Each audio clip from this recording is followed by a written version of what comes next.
আদ্রিতার চোখে নীল ছিল নিছকই একজন চাকর।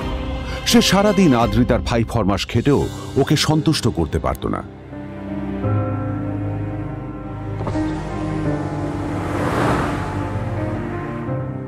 এত কিছুর পরেও কেন একজন ধনী বাবা তার মেয়েকে গরিব ছেলের সাথে বিয়ে দিলেন?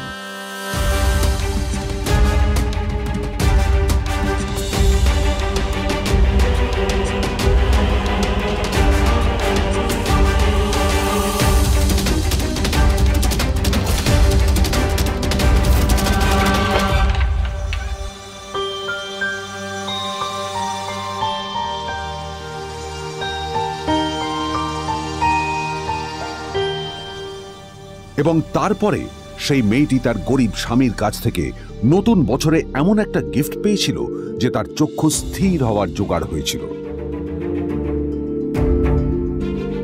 আর ওর স্বামী সম্পর্কে সত্যিটা জানার পর তো ও প্রায় অজ্ঞান হয়ে গিয়েছিল।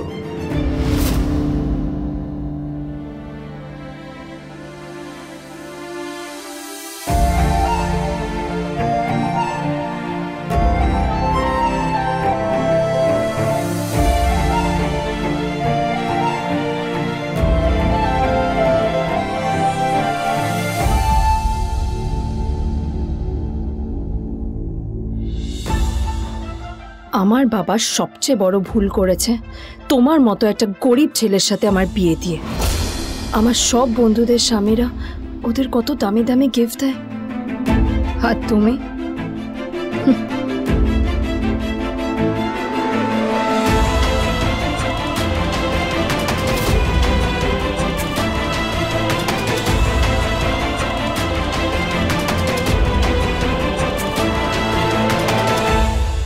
আদ্রিতা তার বাবার কথায় নীলকে বিয়ে তো করেছিল, কিন্তু ও শর্ত দিয়েছিল যেন বাড়ির বাইরের কেউ না জানতে পারে যে নীল ওর স্বামী।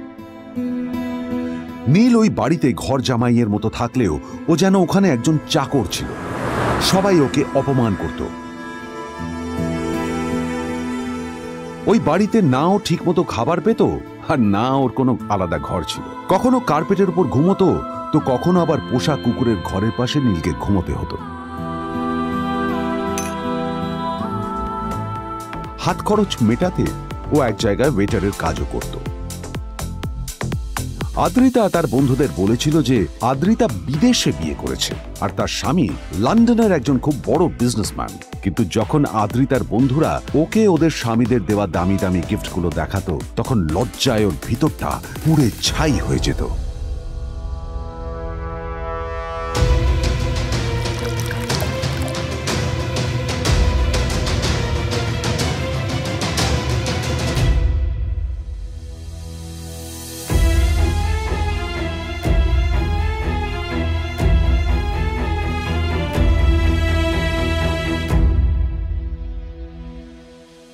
এই যে শোনো, নিউ ইয়ারে আমার একটা গিফট চাই তোমার থেকে।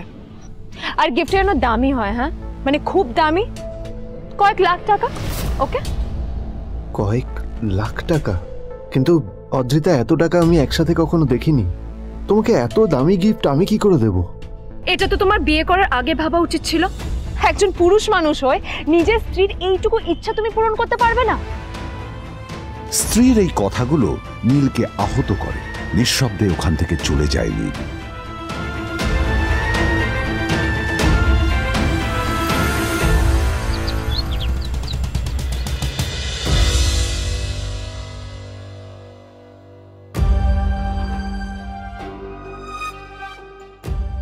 দুদিন পর নিউ ইয়ার পার্টির আগে নীল আদ্রিতার কাছে এসে একটা গিফট প্যাক দেয়।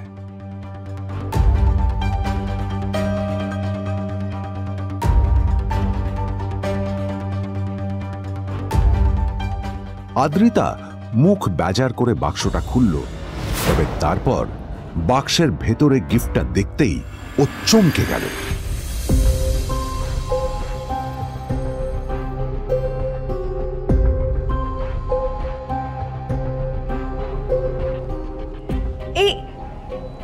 ফোনটা মানে এটা তো একটা স্পেশাল এডিশন, এটার দাম তো 3 কোটি টাকা। তুমি এটা পেলে কোথা থেকে? আসলে এটা অরিজিনাল নয়। আমি ওই ফোনটারই একটা কপি এনেছি।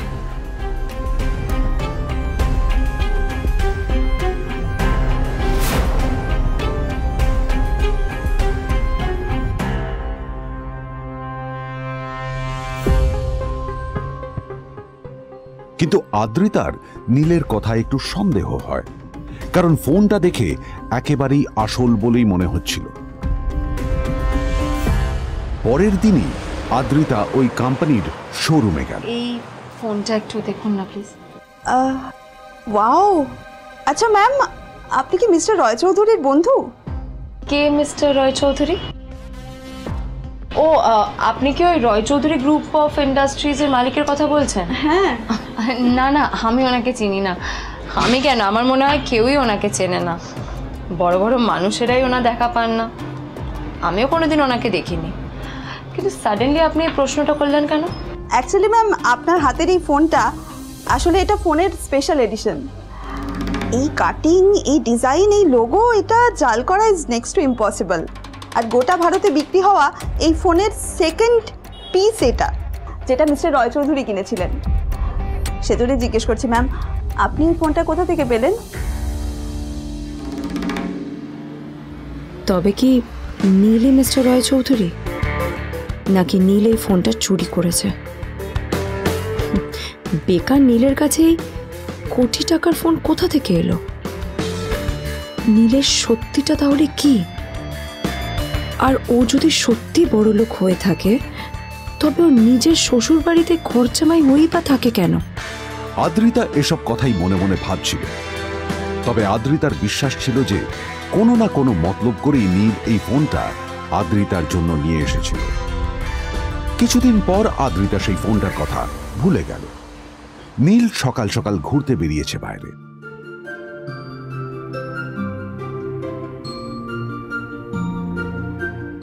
কটা বাজে রে? আমার খুব লেট হয়ে গেছে, বুঝলি? তোরা খেল, ঠিক আছে? তোরা খেল, আমি আসছি।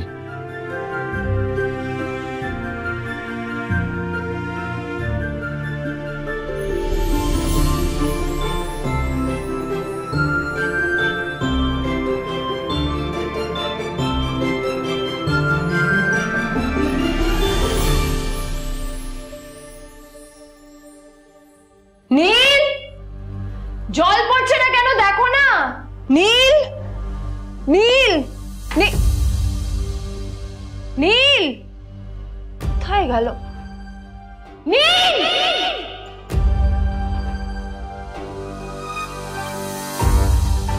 নীল, নীলকে ডাকছে কেন বলতো? ওইদিকে বাড়িতে আদ্রিতা আর চিত্রা আশ্চর্য হয়ে গেল যে নীল হঠাৎ কোথায় উধাও হয়ে গেল।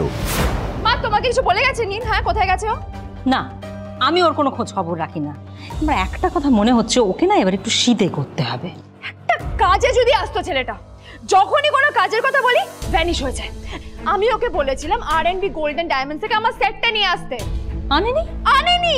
আজকেও ভালো করে অফিসে নিয়ে যাব, ভ্যানিশ হয়ে গেল। কোথায় গেল কে জানে। আমার ভাগ্যে জুটেছে এরকম একটা ছেলে।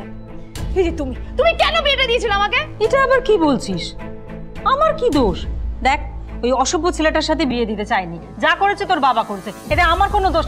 তখনই হঠাৎ নীল সেখানে এসে উপস্থিত হলো, কিন্তু ও দুজনকে উপেক্ষা করে ভিতরে চলে যাওয়াই শ্রেয় মনে করল।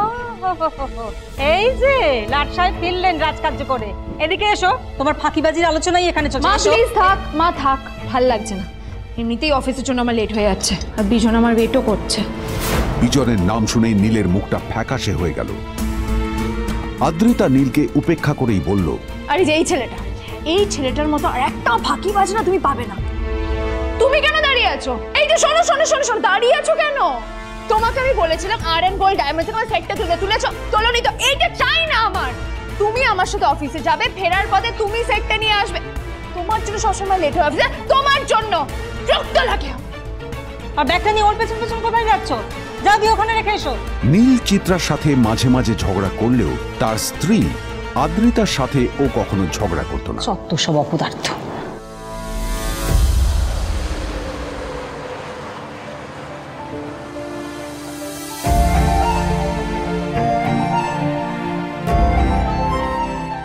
কিছুক্ষণের মধ্যেই তারা আদ্রিতার অফিসে পৌঁছে গেল।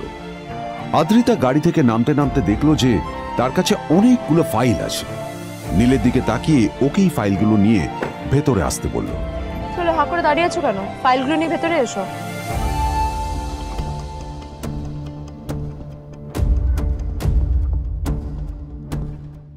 আদ্রিতা যখন ওর ক্যাবিনে পৌঁছলো তখন দেখলো সেখানে আগে থেকেই ওর বন্ধু এবং বিজনেস পার্টনার বিজন বসে ওর জন্য অপেক্ষা করছে।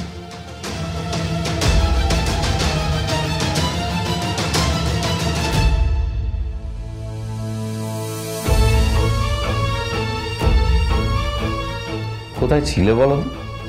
আমি 1 ঘন্টা ধরে তোমার জন্য এখানে ওয়েট করছি। এই লোকটার কি কোনো কাজকর্ম নেই? 1 ঘন্টা ধরে বসে আমার স্ত্রী আদ্রিতার জন্য অপেক্ষা করছে।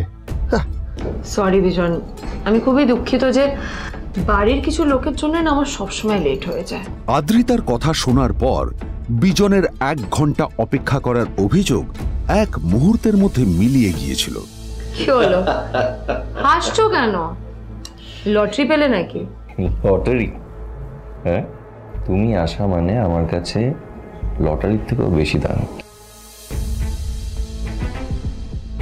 তবে তার থেকে কিঞ্চিত কম দামি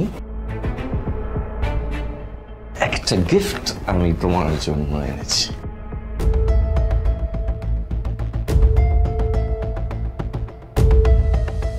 This is a rare diamond necklace for you. এটা আমার জন্য? সত্যি? এই শহরে এটা খুঁজে পাওয়া খুব বিরল। Just like you. Like it? Thank you. You're welcome. Thank you for the gift. আসি তাহলে এখন।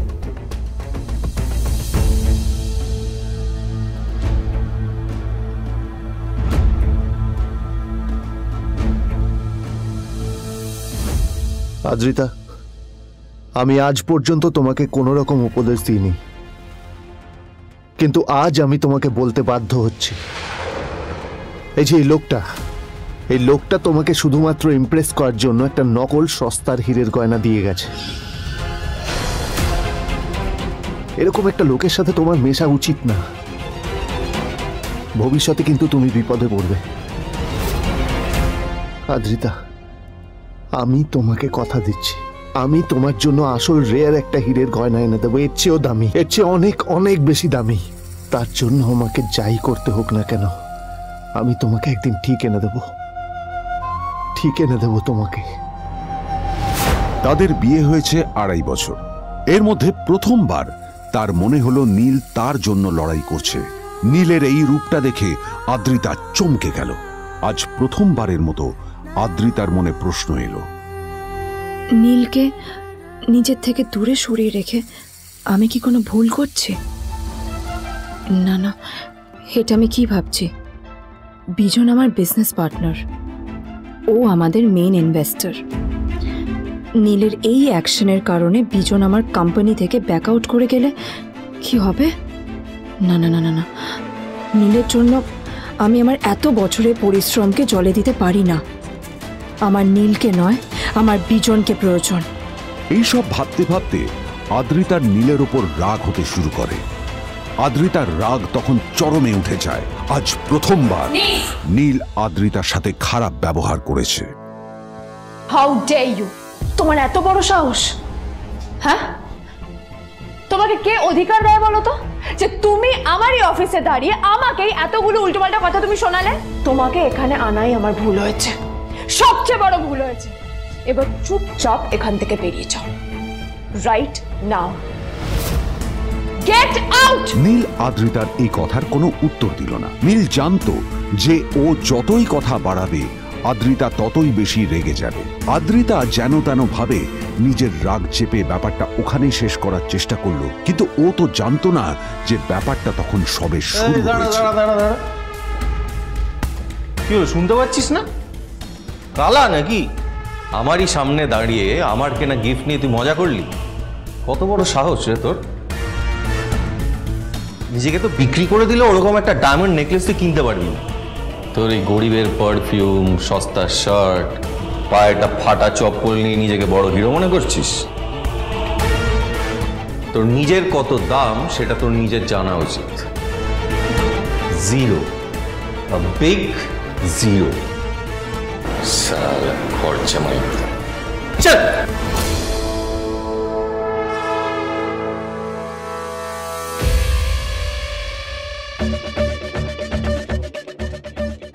নীল তখনও ঝামেলা করার মেজাজ ছিল না, কিন্তু যখন কেউ অন্যের নীরবতা সুযোগ নিতে শুরু করে তখন কথা বলাটা প্রয়োজন। নীল আঙুল তুলে পেছনের দিকে ইশারা করে। প্রথম কথা, ওই যে ওখানে দাঁড়িয়ে আছে, ও আমার স্ত্রী।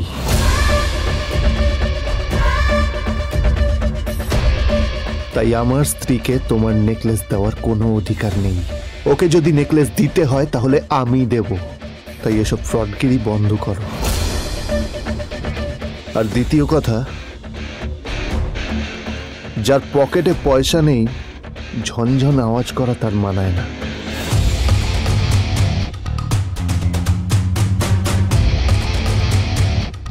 নীল বিজনকে তার সোয়াগ দেখিয়ে বেরিয়ে গেল।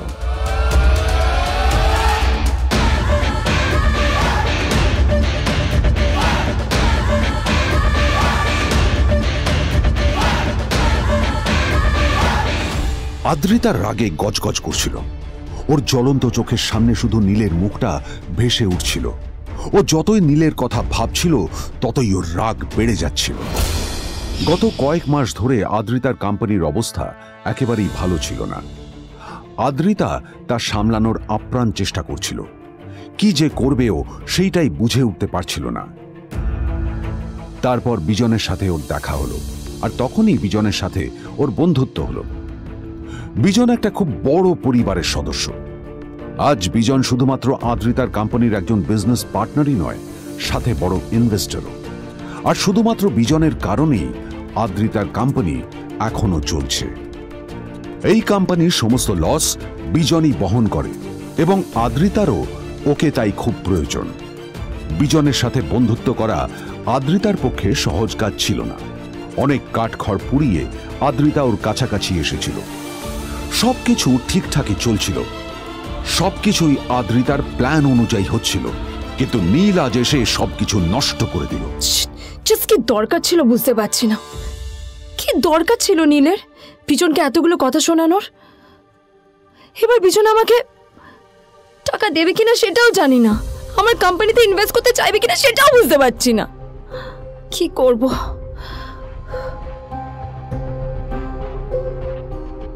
এখন আদ্রিতা ওকে কিভাবে বোঝাবে? ভুল করে যদি বিজন ওর টাকা ফেরত চায় তবে আদ্রিতার কোম্পানি সেন কর্পোরেশন খুব বড় সমস্যায় পড়ে যাবে। তারপর কি হবে? সেন পরিবারের দেখভাল কে করবে? এইসব ভাবতে ভাবতে আদ্রিতা নিজের উপরেও রেগে গেল। আসলে দোষটা ওর নিজেরই। আদ্রিতা কেন নীলকে ওদের মাঝে আনতে গেল? নীলকে অফিসে নিয়ে আসারই বা কি দরকার ছিল? আর যদি সে নীলকে সাথে করে না আনতো তাহলে বিজন এখন ওর সাথেই বসে থাকতো।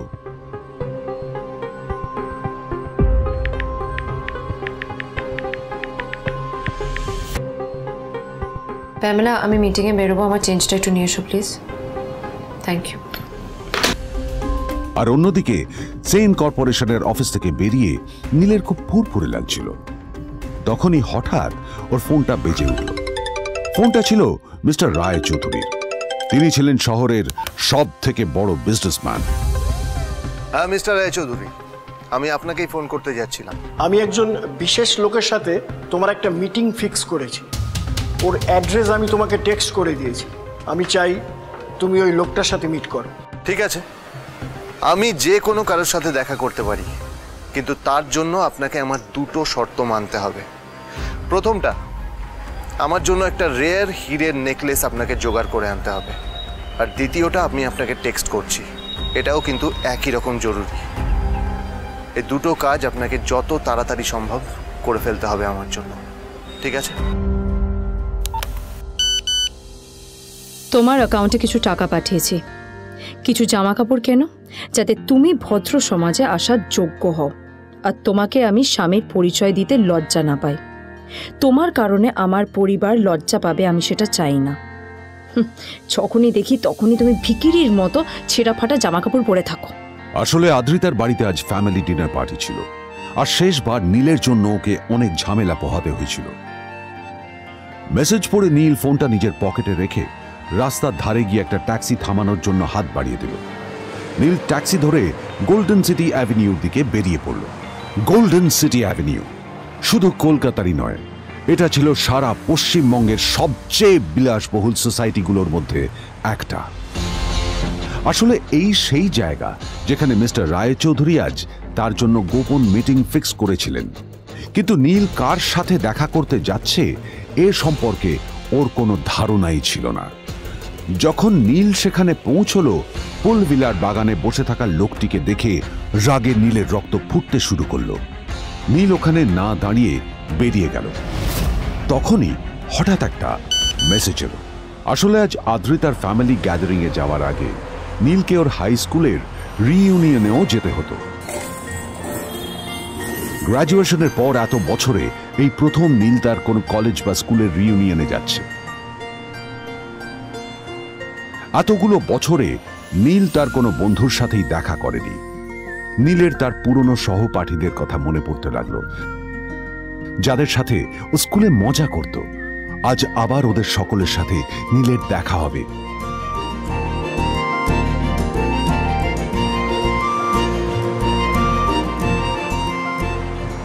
আর এই সব কিছু ভেবেই নীল এক্সাইটেড হয়ে যাচ্ছিল। আসলে সোহিনীকে নীল তার স্কুল টাইমে পছন্দ করত।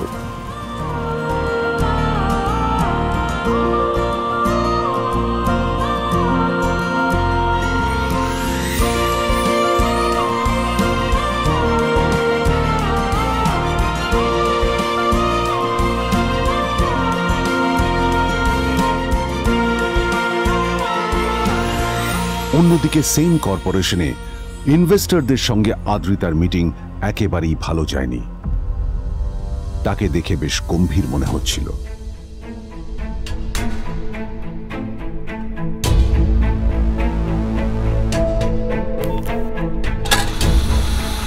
ভাই, পৃথিবীতে এমন লোকও আছে, কি দিমাগ দেখলি? হ্যাঁ, কাজকর্ম তো কিছু করার নেই, আর কিছু করেও না। হ্যাঁ, শুধু চলে এসছে আমাদের ম্যাডামকে রাখাতে। এই 1 বছরে না কিচ্ছু বদলায়নি। আরে আমি তো ভেবেছিলাম যে এর সাথে ম্যাডামের আর কোনো সম্পর্কই নেই, কিন্তু না, এখন যা দেখছি উল্টে ম্যাডামের মাথায় উঠে নাচছে। আমার মাঝে মাঝে মনে হয় এদের দুজনের বিয়ে কিভাবে হলো। আর বিয়ে তো অনেক পরের কথা, 2 বছর হয়ে গেল, এদের এখনো ডিভোর্স হলো না। হ্যাঁ, আমার তো ভাবলে কিরকম অবাক লাগছে। যা বলেছিস।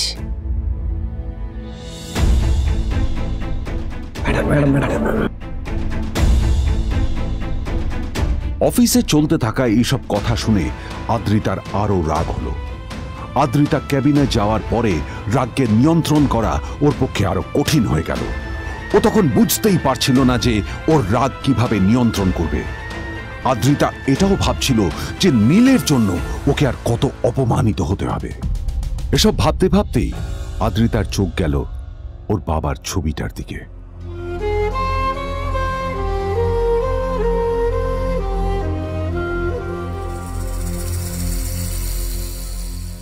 আমি তো তোমার সবচেয়ে প্রিয় মেয়ে ছিলাম বাবা,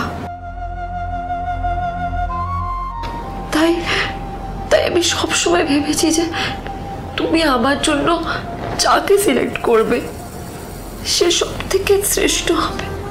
তাই আমি নিজে থেকে কখনো কোনো রিলেশনশিপে যাইনি, আর তোমার কাছে বিয়ের কোনো শর্তও রাখিনি। কিন্তু তুমি না আমার সাথে কি করলে? এই গাধাটার সাথে আমাকে বিয়ে দিলে। আমার জীবনটা নষ্ট হয়ে গেল, শেষ হয়ে গেল।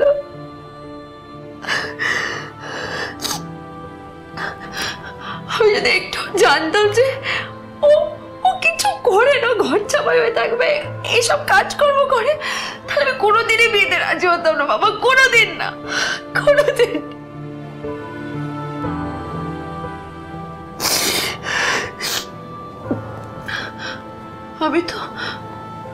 আমি তো সবসময় ভাবতাম যে বাবা মারা তাদের সন্তানের ভালো চায়, কল্যাণ চায়, তাদের জন্য চিন্তা করে, কিন্তু কিন্তু বাবা তুমি আমার জন্য একটু চিন্তা করোনি। তুমি শুধু তোমার শেষ কর্তব্যটুকু করতে চেয়েছিলে, শেষ ইচ্ছাটুকু রাখতে চেয়েছিলে,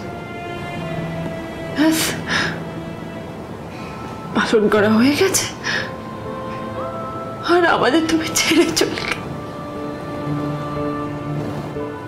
তুমি আমাকে ছেড়ে চলে গেলে। অন্যদিকে নীল রিইউনিয়ন পার্টির জন্য হোটেল প্রাইম স্টারের দিকে রওনা হলো। হোটেল প্রাইম স্টার ছিল শহরের সবচেয়ে দামি হোটেল। ওখানে শহরের সব বড় লোকেরা যাতায়াত করত।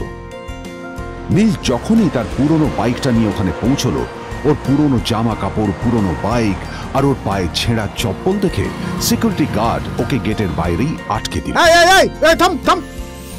কোথায় যাচ্ছিস শালা ভিখিরি?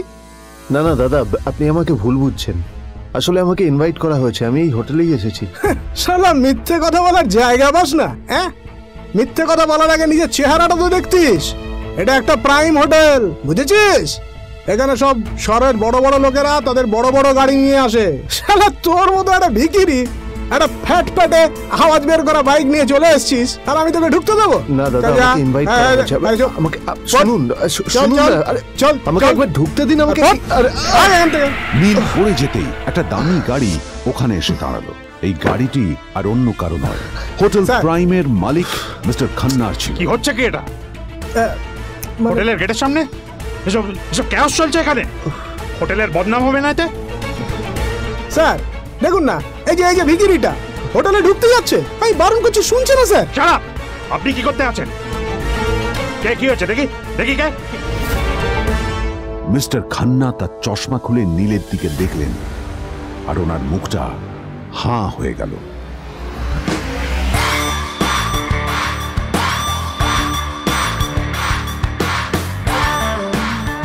নীল স্যার, আপনি?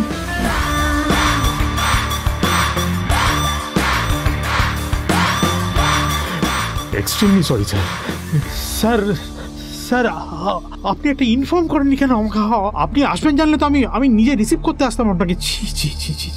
ঠিক আছে, আপনি ব্যস্ত হবেন না প্লিজ। জানোইনি কে?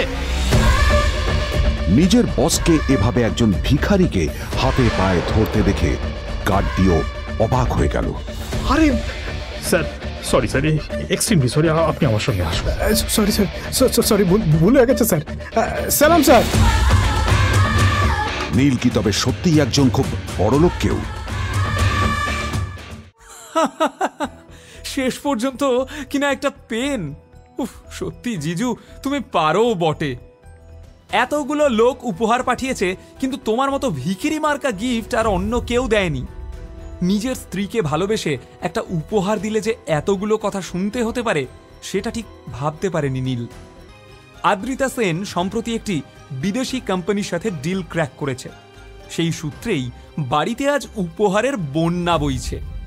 এমন সময় একটা বড় বাক্স হাতে এগিয়ে এলো বাড়ির একজন কাজের লোক। দিদিমণি, এই উপহারটা বিজন দাদাবাবু পাঠিয়েছেন। বিজনের নামটা শুনেই আদ্রিতার যেমন মুখে হাসি ফুটে উঠল, তেমনি নীলের চোখে ফুটে উঠল রাগ। আদ্রিতার ইনভেস্টর কাম ফ্রেন্ড বিজনকে দু চোখে দেখতে পারে না নীল।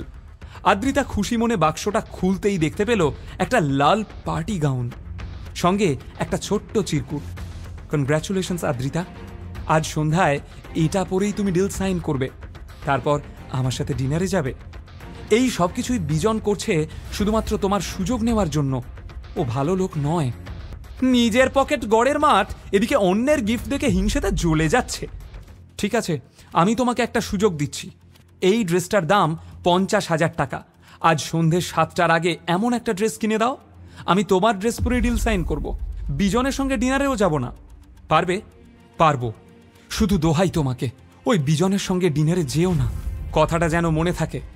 এটি সেন পরিবার, শহরের অন্যতম ধনী একান্নবর্তী পরিবার। তবে এই পরিবারকে সুখী পরিবারের অপবাদ পরম নিন্দুকেও দেবে না। পাহাড় প্রমাণ চিন্তা নিয়ে না খেয়েই নিজের ভাঙা স্কুটারে চড়ে রাস্তায় বেরিয়ে পড়ল নীল। এখন 12টা বাজে, হাতে বেশি সময় নেই। খুঁজতে খুঁজতে হঠাৎ একটা সাইনবোর্ডের দিকে চোখ যায় নীলের। সেখানে লেখা আছে রক্তদান জীবনদান। এখানে উপযুক্ত মূল্যে রক্ত ক্রয় করা হয়। নীল জানত পয়সার একটা জোগাড় হয়ে গেছে। নীলের ব্লাড গ্রুপ বেশ বিরল, ও নেগেটিভ। বাজারে এর চাহিদা প্রবল। নিজের রক্ত বিক্রি করে ওর ভালোবাসার জন্য উপহার কিনবে নীল। নিজের প্রেমকে প্রমাণ করতে চায় সে। এদিকে সাইনবোর্ডের ঠিকানায় পৌঁছতেই ডাক্তাররা লুফে নিল তাকে। ডাক্তারদের জোর জবরদস্তি করে পুরো 2 বোতল রক্ত দেওয়ার পর নীল পেয়ে গেল 30,000 টাকা।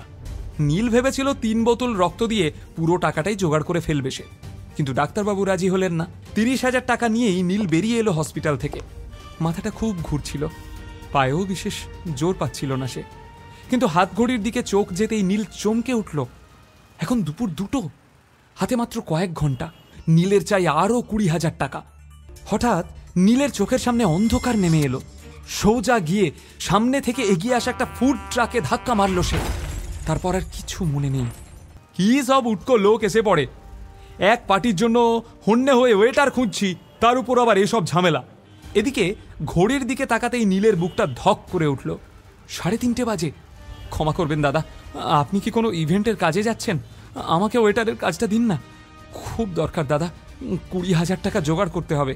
বেশ বেশ, একটা কিটি পার্টি আছে, সেখানে লোকেদের খাবার দেওয়া, বাসন মাজা, টেবিল পরিষ্কার করা, এই সব পারবেন আপনি? তবে অত দিতে পারবো না, 15,000 দেব, চলবে? প্রস্তাবটা লুফে নিল নীল। টলমলো পায়ে উঠে দাঁড়ালো সে। লেক গার্ডেন্সের একটা বিলাসবহুল বাগান বাড়িতে আজ সব বড় লোকের বউদের কিটি পার্টি চলছিল। সেখানে পৌঁছে নীল তড়িঘড়ি নিজের নোংরা জামাকাপড় ছেড়ে ওয়েটারের কস্টিউমটা পরে নিল। সঙ্গের মতো দাঁড়িয়ে আছো কেন? খাবার সার্ভ করো। মাস্ক পরে চুপচাপ সবাইকে খাবার সার্ভ করে বেরিয়ে এলো সে। লোকের এঁটো কাটা তুলে, টেবিল মুছে, বাসন মেজে সবটা প্রায় সামলে নিল নীল। কিছু টাকা টিপস পেয়ে সাথে কমলবাবুর দেওয়া টাকা যোগ করে 20,000 টাকা জোগাড় করে নিল সে। মনের আনন্দে লাফিয়ে উঠল নীল। ভাবল, আদ্রিতা, আজ আমি প্রমাণ করে দেব যে সত্যি আমি তোমাকে কতটা ভালোবাসি। সাউথ কলকাতার 5খানা বুটিক ঘুরে সব থেকে দামি ডিজাইনার বুটিকে একটি সুন্দর নীল রঙের ড্রেস পছন্দ করল নীল। কিন্তু বিল মেটাতে গিয়ে কি, এ তো মাত্র 20,000 টাকা। বাকি 30,000 টাকা গেল কোথায়? বিদ্যুৎ চমকের মতো নীলের মনে পড়ল সে নিজের জামাকাপড় ছেড়ে ওয়েটারের পোশাক পরেছিল। সারা পার্টিতে ওই 30,000 টাকাটা ওভাবেই রাখা ছিল ওর ছেড়ে রাখা প্যান্টের পকেটে। কেউ হয়তো সুযোগ বুঝে চুরি করে নিয়েছে। মাথায় বাজ পড়ল নীলের। প্রায় 6টা বাজে। 7টায় বেরোবে আদ্রিতা। কি হলো, পেমেন্টটা তো করুন, ড্রেস নিয়ে দাঁড়িয়ে আছেন? দাদা, আমি পুরো টাকাটাই নিয়ে এসেছিলাম, কোনোভাবে 30,000 টাকা চুরি হয়ে গেছে। আমায় ড্রেসটা দিন, আমি বাকি 30,000 টাকা দিয়ে দেব, কথা দিচ্ছি। যে অবস্থায় দোকানে এসেছিলে দেখেই বুঝেছিলাম কেনার ক্ষমতা নেই। এই, কে আছিস? ঘাড় ধাক্কা দিয়ে বের করে দে এটাকে। সারাদিন অক্লান্ত পরিশ্রম করেও ভাগ্যের কাছে হেরে সেন বাড়িতে ফিরল নীল। বাড়িতে পা রাখতেই চিত্রা ঘুঁটের মালাটা পরিয়ে দিল নীলকে। জানতাম হারবে, তাই প্রথমেই ঘুঁটের মালাটা পরিয়ে দিলাম। অকর্মা কোথাকার। সিঁড়ির দিকে তাকিয়ে ও পাথরের মতো দাঁড়িয়েছিল। কেননা বিজনের দেওয়া ড্রেসটা পরে নেমে আসছিল আদ্রিতা। অর্পিতা এবং চিত্রাকে বাই বলে বেরিয়ে গেল আদ্রিতা। নীলকে কিছু বলারও সুযোগ দিল না, যেন জানতই যে নীল পারবে না। মনের দুঃখ মনেই চেপে রেখে নিজের ঘরে ফিরে এলো সে। হঠাৎ পাশের ঘর থেকে আসা টিভির নিউজ শুনে স্থির হয়ে গেল নীল। দেশের অন্যতম এবং পূর্ব ভারতের বৃহত্তম নির্মাণ সংস্থা রয় চৌধুরী কনস্ট্রাকশন লিমিটেডের ভবিষ্যৎ এবার বড়সড় প্রশ্নচিহ্নের মুখে। বিপুল লোকসানে চলা সংস্থাটি যে কোনো দিন দেউলিয়া হয়ে যেতে পারে। হঠাৎ খুব ব্যস্তভাবে নিজের সস্তার ফোনটা উঠিয়ে নিল নীল আর দেখল 40টা মিস কল আর 10টা টেক্সট মেসেজ। এমন সময় ফোন আবার বেজে উঠল। নীল ফোনটা রিসিভ করতেই ওপার থেকে এক বৃদ্ধের কণ্ঠস্বর ভেসে এলো। হ্যালো নীল, বলুন। মিস্টার শশাঙ্ক রায় চৌধুরী। কেমন আছিস দাদু ভাই? তোকে বড় মিস করি। এতগুলো বছর লেগে গেল আমায় মিস করতে? জানি বাবা, তুই রেগে আছিস। যে অন্যায় আমরা তোর সাথে করেছি তাতে তোর রাগ হওয়াটাই স্বাভাবিক, কিন্তু বিশ্বাস কর, এতগুলো বছরে একটা দিনও তোর কথা না ভেবে আমি কাটাতে পারিনি। খবরে শুনলাম রয় চৌধুরী গ্রুপ অফ ইন্ডাস্ট্রিজ ডুবতে চলেছে, তাই আমায় মনে পড়ল। তো তোর কি ধারণা আমি এতদিন পরে বিজনেস ম্যাটার ডিসকাস করতে তোকে ফোন করেছি? না রে পাগল, আমি তো শুধু তোর গলাটা একবার শুনবো বলে। গলা শুনে নিয়েছেন? বাই। না না, ফোন রাখিস না দাদু ভাই। আমি জানি আমাদের পাপের ক্ষমা নেই, কিন্তু আমার দাদু ভাই তো অনেক বড় মনের মানুষ। আমি জানি আমি আপনাদের মতো ছোট মনের মানুষ নই। আমি আপনাদের ক্ষমা করে দিয়েছি। আপনারাও ভালো থাকুন আর আমাকেও শান্তিতে থাকতে দিন। কিন্তু দাদু ভাই, আমি যে একেবারে ভালো নেই। কেন, কি হয়েছে? পোড় খাওয়া শশাঙ্ক হাড়ে হাড়ে জানেন যে গরু দুধ দেয় তার লাথিটাও হাসি মুখে হজম করে নিতে হয়। এতক্ষণ ধরে সেটাই করছিলেন তিনি, কারণ নীলের কাছেই আছে রয় চৌধুরী গ্রুপ অফ ইন্ডাস্ট্রিজকে বাঁচানোর জীবন কাঠি। তাই কথায় যথাসম্ভব যন্ত্রণা এনে বললেন শশাঙ্কবাবু, বয়স হয়েছে আমার, শরীরের কলকবজাগুলো এবার আস্তে আস্তে জবাব দিচ্ছে। কখন আছি কখন নেই ভীষণ দেখতে ইচ্ছা করে তোকে। আয় না একবার চোখের দেখাটুকু দেখে নিতে দে। নীল জানে এই হঠাৎ উপচে পড়া স্নেহের কারণ শুধুই ভালোবাসা নয়, কিন্তু উদ্দেশ্যটা কি সামনাসামনি না বসে সেটা বোঝা সম্ভব না। তাই না চাইতেও শশাঙ্কবাবুর সাথে দেখা করতে রাজি হয়ে গেল নীল। ঠিক আছে, কিন্তু এটাই শেষবার। তবে আমি বাড়িতে আসছি না, অফিসেই আপনার সঙ্গে দেখা করে নেব। বাই। আর কোনো কথা না বলেই ফোন কেটে দিল সে। নীল বোকা নয়, ও জানে রয় চৌধুরী গ্রুপ অফ ইন্ডাস্ট্রিজ ডুবতে বসার খবর মার্কেটে রটে যাওয়ার পরেই হঠাৎ শশাঙ্ক রায়চৌধুরী ওকে মিস করা শুরু করেছেন। এর মানে আর যাই হোক, স্নেহ ভালোবাসা হতে পারে না, কিন্তু স্বার্থটা কি? তখনই নিজের ল্যাপটপ বের করে ইন্টারনেটে রয় চৌধুরী গ্রুপ অফ ইন্ডাস্ট্রিজ সম্পর্কে যাবতীয় তথ্য সার্চ করে নিল নীল। কোম্পানির একটা গোপন তথ্য হাতে পেয়ে আনন্দে লাফিয়ে উঠল সে। এতদিনে তোদের বাগে পেয়েছি, দেখ কি করি এবার। কিন্তু প্রশ্ন হলো, সত্যি কি রয় চৌধুরী গ্রুপ অফ ইন্ডাস্ট্রিজ ডুবতে চলেছে? এতগুলো বছর পরে হঠাৎ শশাঙ্ক রায়চৌধুরী এত মরিয়া হয়ে নীলের খোঁজ শুরু করলো কেন? নীলকে তার এত কিসের প্রয়োজন? কি এমন আছে নীলের কাছে যা দিয়ে রায়চৌধুরীর কপাল আবার খুলে যেতে পারে? আদ্রিতার ভালোবাসা কবে পাবে নীল? কবেই বা ও হয়ে উঠবে এই দুনিয়ার বস? খবরটা জানার পর থেকে নীল ভীষণ খুশি। কিভাবে এই আনন্দ প্রকাশ করবে সেটা বুঝে উঠতে পারছে না। এই বাড়িতে এই সুখবর শেয়ার করার মতো নীলের আপন কেউ নেই। চিত্রা বুঝতে পারছিলেন জামাইয়ের আচরণে এমন কিছু পরিবর্তন এসেছে যার কোনো ব্যাখ্যা হয় না। সকাল থেকে সন্ধে হয়ে গেলেও জামাইয়ের ঘর থেকে বের হওয়ার নাম নেই। এদিকে বড় মাকে চিন্তিত দেখে অর্পিতা বিরক্ত হয়ে বলে, ওই অপদার্থের কথা ছাড়ো তো, খেতে এসো। নীল রয় চৌধুরী সিটাডেলের বিল্ডিংয়ে পা রাখতেই কানাঘুষো শুরু হয়ে গেল। রিসেপশনে নিজের আসার খবর জানিয়ে লিফটে 24th ফ্লোরে এসে শশাঙ্ক রায়চৌধুরীর কেবিনের বাইরে গিয়ে বসে পড়ল নীল। এটা নীল না? নীলকে দেখে শুরু হলো ফিসফিস। শুনেছি ও এখন বিপিএল কার্ড হোল্ডার। নির্ঘাত ঠাকুরদার কাছে টাকা চাইতে এসেছে, অথবা চাকরি। অন্যদিকে শশাঙ্ক রায়চৌধুরী কেবিনের ভেতরে বসে নিজেকে মানসিকভাবে প্রস্তুত করে নিচ্ছিলেন। এই 2.5 বছরের রক্তের সম্পর্কে যে ধুলো জমেছে তা এত সহজে মুছে যাওয়ার নয়। তবুও শশাঙ্কবাবুকে এই কঠিন কাজটা যে কোনো মূল্যে করতে হবে। শশাঙ্কবাবু অবশেষে কেবিনের বাইরে এসে দেখেন প্রত্যেক কৌতূহলী চোখ ওর এবং নীলের দিকে তাকিয়ে। কেমন আছিস দাদু ভাই? বুড়ো দাদুকে এতদিনে মনে পড়ল?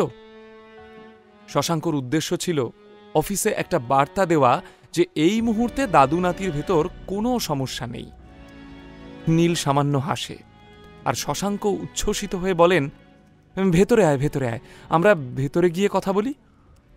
ভিতরে এসে বড় চেনা এই কেবিনটাকে খুব ভালো করে দেখছিল নীল। শশাঙ্কবাবু মৃদু হেসে নাতিকে বলেন, এই 2.5 বছর তোর কথা আমার প্রত্যেক মুহূর্তে মনে পড়ত। রোজ তোর সাথে দেখা করব ভেবেও পিছিয়ে আসতাম। আসলে সাহসে কুলাতো না রে দাদু ভাই। ভনিতা না করে বলেই ফেলুন আপনার আসল উদ্দেশ্যটা। এইভাবে কথা বলবি তুই তোর দাদুর সাথে? এই শিক্ষা দিয়েছে আমাদের পরিবার? আপনি এই পরিবার ড্রামাটা চালিয়ে যান। আমি উঠলাম। যাস না প্লিজ দাদু ভাই। শোভাবাজারের একটা এঁদো গলিতে এই ব্যবসা শুরু করেছিলাম। অনেক খেটে বাড়িয়েছিলাম ব্যবসাটা। তবে এই ব্যবসার প্রকৃত উন্নতি হয় তোর বাবার অক্লান্ত পরিশ্রমে। এই কথাটা অস্বীকার করা যাবে না যে এই বিজনেস এম্পায়ার তোর বাবার অধ্যাবসায়, মেধা আর বুদ্ধির ফল। অবশেষে স্বীকার করার জন্য ধন্যবাদ। এবার বলুন আমার থেকে কি চান? আমি চাই তুই এই বিজনেস জয়েন করে তোর কাকাকে হেল্প কর। আমার কাকা মানে আপনার ছোট ছেলে ধীরেন রায়চৌধুরী, যাকে আপনি কোনো যোগ্যতা ছাড়াই এই কোম্পানির সিইও বানিয়েছিলেন, আর যে মানুষটা এখন আপনার এই সাধের বিজনেস এম্পায়ারকে ব্যাংকরাপ্ট করে দিচ্ছে, তাই তো? ও তোর গুরুজন। গুরুজনকে সম্মান দেওয়ার শিক্ষা আমি ধীরেন রায়চৌধুরীর থেকে পাইনি। তাহলে খবরটা সত্যি, তাই তো? আপনার অপদার্থ ছোট ছেলে সত্যি সত্যি কোম্পানিকে ডুবিয়ে দিতে বসেছে। আপনি চেয়েছিলেন আপনার বড় ছেলের মতো আপনার ছোট ছেলেও তার যোগ্যতা প্রমাণ করুক। দেখুন, সে প্রমাণ করেছে। এখন এইসব কথা থাক, তুই কোম্পানি জয়েন কর। প্লিজ দাদু ভাই, না করিস না। আমি আপনার প্রস্তাবে রাজি আছি, তবে আমার দুটো শর্ত আছে। শশাঙ্ক বেশ অবাক। শর্ত? হ্যাঁ, প্রথম শর্ত, আমি সিইও হিসাবে জয়েন করব। আর দ্বিতীয় শর্ত, ফান্ড নিয়ে বা আমার বিজনেস ডিসিশন নিয়ে আমি কাউকে জবাবদিহি করব না। শশাঙ্কবাবু নিজের কানকে বিশ্বাস করতে না পেরে আবার প্রশ্ন করলেন, তুই কোম্পানি জয়েন করতে চাস নাকি প্রতিশোধ নিতে চাস দাদু ভাই? তোর কাকুকে সরিয়ে তুই চেয়ারে বসতে চাস? লোকে শুনলে কি বলবে? কিছু বলবে না, লোকের অত সময় নেই। একটু আগে আপনিই তো বললেন কাকার এই বিজনেসে একটাই অবদান, আর সেটা হলো বিজনেসটা ডোবানো। তাই ভেবে দেখুন আপনি কি করবেন। নীলের রূঢ় বাস্তব কথাগুলো শশাঙ্কবাবু অস্বীকার করতে না পেরে মাথা নিচু করে বসে থাকলেন। আমি রাজি আছি। খুব শীঘ্রই তোমার কাছে অ্যাপয়েন্টমেন্ট লেটার পৌঁছে যাবে। তুমি সামনের মাসে সিইও হিসাবে এই কোম্পানি জয়েন করছো। কেউ তোমার কাজে ইন্টারফেয়ার করবে না। নীল ওর ব্যাগ থেকে একটা ফাইল বের করে শশাঙ্কবাবুর টেবিলে রাখল। এটা কি? আমার মন বলতো একদিন আপনি নিজের স্বার্থে আমাকে ডাকবেন, তাই এই এগ্রিমেন্টের ড্রাফটটা বানিয়ে রেখেছিলাম। আমাদের মধ্যে যা কিছু কথা হলো সেই কথাগুলো এইখানে লেখা আছে। আপনি পড়ে সাইন করে দিন। শশাঙ্কবাবু এতক্ষণে খুব ভালোভাবেই বুঝে গিয়েছিলেন নীলের মনের গভীরে জমে থাকা ক্ষত শুকোতে সময় লাগবে। তাই কথা না বাড়িয়ে সাইন করে একটা কপি নিজের কাছে রেখে ফাইলটা নীলের দিকে এগিয়ে দিলেন। এখন আবার আমরা ফ্যামিলি হয়ে গেলাম। দরকার পড়লে ফোন করব, ফোন ধরবেন, আর যা করতে বলবো করে দেবেন। মনে থাকবে? আজ তাহলে আসি। নীল অফিসের বাইরে এসে রাস্তায় দাঁড়িয়েছিল। আজ অনেক দিন বাদে ও ভীষণ খুশি। মেট্রো স্টেশনে এসে ব্যাগ থেকে ফাইলটা বের করে দেখছিল নীল। একবার ওর মনে হলো ছুটে গিয়ে আদ্রিতাকে চিৎকার করে নিজের আসল পরিচয়টা জানাক, কিন্তু নীল স্থির করে এখনই না, এই খবরটা এখন চাপা থাক। আরও চেনা বাকি আছে, আরও জানা বাকি আছে। এদিকে বাড়িতে আদ্রিতা ওর মাকে জিজ্ঞেস করে, মা, নীল কোথায় জানো? কখন থেকে ওকে ফোনে ট্রাই করে যাচ্ছি, ফোন সুইচ অফ বলছে। জানি না আমি, এই বাড়িতে কি কেউ আমার কথা শোনে? আমি তো তোকে সকালেই বললাম নীল কেমন অদ্ভুত আচরণ করছে। কাল সারা দিন কিছু খায়নি, সকালে ইম্পর্টেন্ট মিটিং আছে বলে তোর সামনে দিয়েই তো বেরিয়ে গেল। তখন তো তেজ দেখিয়ে কিচ্ছু জিজ্ঞেস করলি না। তুমিও তো জিজ্ঞেস করতে পারতে। সবার সব দায় কি শুধু মায়ের? মা কি বাড়িতে বসে সারা দুনিয়ার খবর রাখবে? আমি ভেবেছিলাম আজ ওকে সাথে নিয়ে অফিস যাব, ফাইলগুলো ড্রপ করে দেবে, আর ফেরার সময় আমার নেকলেসটা জুয়েলারি থেকে নিয়ে নেবে। কিন্তু ওর তো কোনো পাত্তাই নেই। মা, পৃথিবীতে এত মানুষ থাকতে তোমরা বেছে বেছে এই অপদার্থটাকে কেন আমার গলায় ঝুলিয়ে দিয়েছিলে বলো তো? যতই রাগ দেখাস না কেন, তুই খুব ভালো করেই জানিস তোর বিয়েটা আমি দিইনি, দিয়েছিলেন তোর বাপি। উনি এই ছেলের মধ্যে কি দেখেছিলেন সেটা উনিই ভালো বলতে পারবেন। ইতিমধ্যে নিজের প্রসঙ্গে হওয়া কথাগুলোয় কান না দিয়ে চিত্রার পিছন দিয়ে বেরিয়ে যাচ্ছিল নীল। হঠাৎই নীলকে দেখে আদ্রিতা বিরক্ত হয়ে বলে, কোথায় ছিলে? বিশাল বড় হনু হয়েছ নাকি? ফোন করে পাওয়া যায় না? আমি অপদার্থ নই আদ্রিতা, তুমি আমার আসল পরিচয় জানো না। আমি রায়চৌধুরী পরিবারের ছেলে, কোম্পানির নতুন সিইও নীল রায়চৌধুরী। এক নিঃশ্বাসে নিজের মনের কথাগুলো আদ্রিতাকে জানিয়ে দেয় নীল। এবার তাহলে কি ঘটতে চলেছে? সিইও হয়ে কি পরিবর্তন আসতে চলেছে নীলের জীবনে? সত্যিটা জানার পর কি নীল আদ্রিতার বৈবাহিক জীবন ছন্দে ফিরবে, নাকি ঘটবে ছন্দপতন? কি হলো নীল, হাঁ করে কি দেখছো? আদ্রিতার কথায় নীলের হুঁশ ফেরে। এখনো সত্যিটা জানানো হলো না আদ্রিতাকে? হাঁ করে দাঁড়িয়ে না থেকে আমার সাথে অফিস চলো, ফেরার পথে আমার নেকলেসটা জুয়েলারি শপ থেকে নিয়ে নেবে। দ্রুত পায়ে আদ্রিতা বাড়ি থেকে বেরিয়ে যায়। গাড়ি থেকে নেমে গটগট করে অফিসে ঢুকে গেল আদ্রিতা। বিয়ের 2.5 বছর পরেও আদ্রিতা ওর দিকে ফিরেও তাকায় না। দীর্ঘশ্বাস ফেলে ফাইলগুলো নিয়ে নীল ঢুকল অফিসে। নিজের কেবিনে ঢুকেই আদ্রিতা দেখল বিজন ওর জন্য অপেক্ষা করছে। আই এম সরি বিজন, অনেকক্ষণ ওয়েট করছো? সুন্দরী মহিলাদের জন্য ঘণ্টাখানেক অপেক্ষা না করলে কি চলে? তা সকাল সকাল এত ভালো মুডে? কারণ জানতে পারি কি? বিজন ওর ব্যাগ থেকে একটা জুয়েলারি বক্স বের করে বলে, জানতে নয়, দেখতে পারো। বিজন আদ্রিতার সামনে এই দেখো, Roychowdhury জুয়েলার্সের limited collections diamond necklace. তোমার ভীষণ শখ ছিল না? তাই ভাবলাম এটা দিয়ে তোমাকে ইমপ্রেস করার আরও একটা চেষ্টা করে দেখি। এর তো অনেক দাম। বিজন এত টাকা পেল কোথায়? কাজের জায়গায় পরস্ত্রীকে ইমপ্রেস করার চেষ্টা না করে শুধুমাত্র নিজের কাজটুকু করলেই হয়। বিজনকে অপমান করছে নীল। হঠাৎ নীলের এত সাহস কোথা থেকে হলো? এই 2.5 বছরের বিবাহিত জীবনে এই প্রথম আদ্রিতা নীলকে একটা এত বড় সেন্টেন্স বলতে শুনল। নীলের চোখে এখন এক আলাদাই অনুভূতি। আদ্রিতা কিছু বলার আগে নীল ওর হাত থেকে ডায়মন্ড নেকলেসটা নিয়ে বিজনকে প্রশ্ন করে, শেষ পর্যন্ত আমার ওয়াইফকে ইমপ্রেস করতে তুই একটা ল্যাব গ্রোন ডায়মন্ড সেট নিয়ে এসেছিস? গ্রেট। আমার ওয়াইফ শব্দ দুটো যেমন আদ্রিতার কানে বিঁধল, তেমনি ল্যাব গ্রোন ডায়মন্ড সেট শব্দটা বিঁধল বিজনের বুকে। আসলে আজ সকালে ও রয়চৌধুরী জুয়েলার্সের একটা শোরুমে গিয়েছিল আদ্রিতার ড্রিম ডায়মন্ড নেকলেস কিনতে, কিন্তু আসল নেকলেসের দাম শুনে ওর প্রায় অজ্ঞান হওয়ার জোগাড়। এমন সময় দোকানের বুদ্ধিমতী সেলস স্টাফ ওকে এই ডুপ্লিকেট সেটটা দেখায়। সব ঠিকঠাক প্ল্যান মতো এগোচ্ছিল, কিন্তু এই নীল এসে যে এইভাবে হাটে হাঁড়ি ভেঙে দেবে সেটা বিজন স্বপ্নেও কল্পনা করতে পারেনি। এই সেটটার যা দাম তার 10 ভাগের 1 ভাগ টাকাও কি তুই চোখে দেখেছিস? আসল ডায়মন্ড তুই কখনো চোখে দেখেছিস? শাট আপ নীল, ক্ষমা চাও বিজনের কাছে। একটা মিথ্যেবাদীর কাছে ক্ষমা চাইতে হবে কিসের জন্য? বিজন বুঝতে পারছিল যে তার ফাঁকিটা ধরা পড়ে গিয়েছে। আদ্রিতা, আমি জানি এটা ল্যাব গ্রোন ডায়মন্ড, খনি থেকে নয়। এই হিরে ল্যাবরেটরিতে খুব প্রিসাইজলি তৈরি করা হয়। এটা কিন্তু আসল হিরে।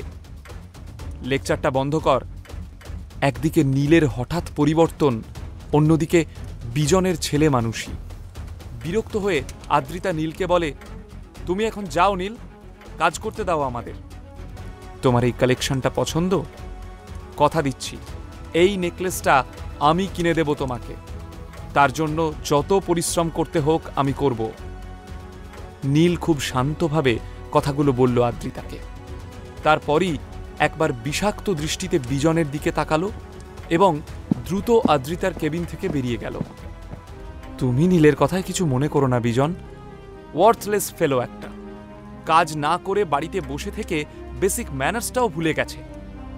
আদ্রিতা জুয়েলারি সেটটা বন্ধ করে বলে, আমার কিন্তু এই সেটটা ভীষণ পছন্দ হয়েছে, কোনো ভালো ওকেশন দেখে নিশ্চয়ই পরব। ফেক হাসি দেখিয়ে নেকলেসটা ওর ড্রয়ারে রাখে আদ্রিতা।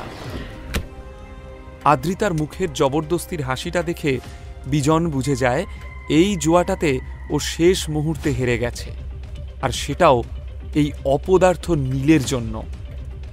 নীল কি করে ধরে ফেলল আসল আর নকল ডায়মন্ডের তফাৎ? আদ্রিতা এই মুহূর্তে নীলের মুখোমুখি হতে চাইছিল। ওর মনের মধ্যে ঝড় তুলেছে অনেকগুলো প্রশ্ন, যার উত্তর ওকে এক্ষুনি পেতে হবে।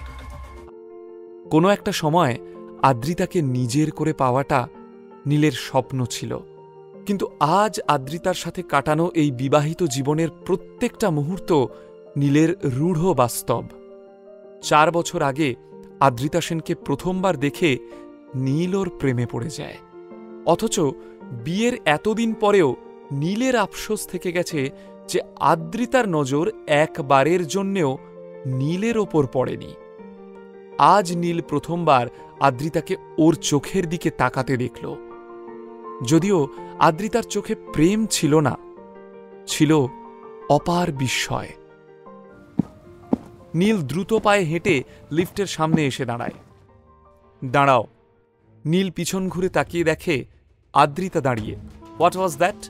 তুমি বিজনকে এইভাবে অপমান করলে কেন?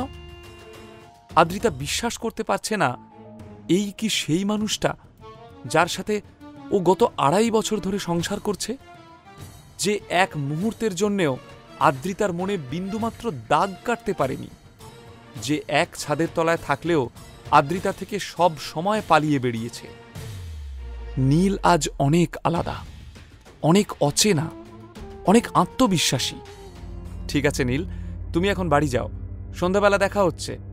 নীলের কিছু বলার আগেই বিজন চিৎকার করে ওকে পিছন থেকে ডাকে, এই দাঁড়া, দাঁড়া বলছি।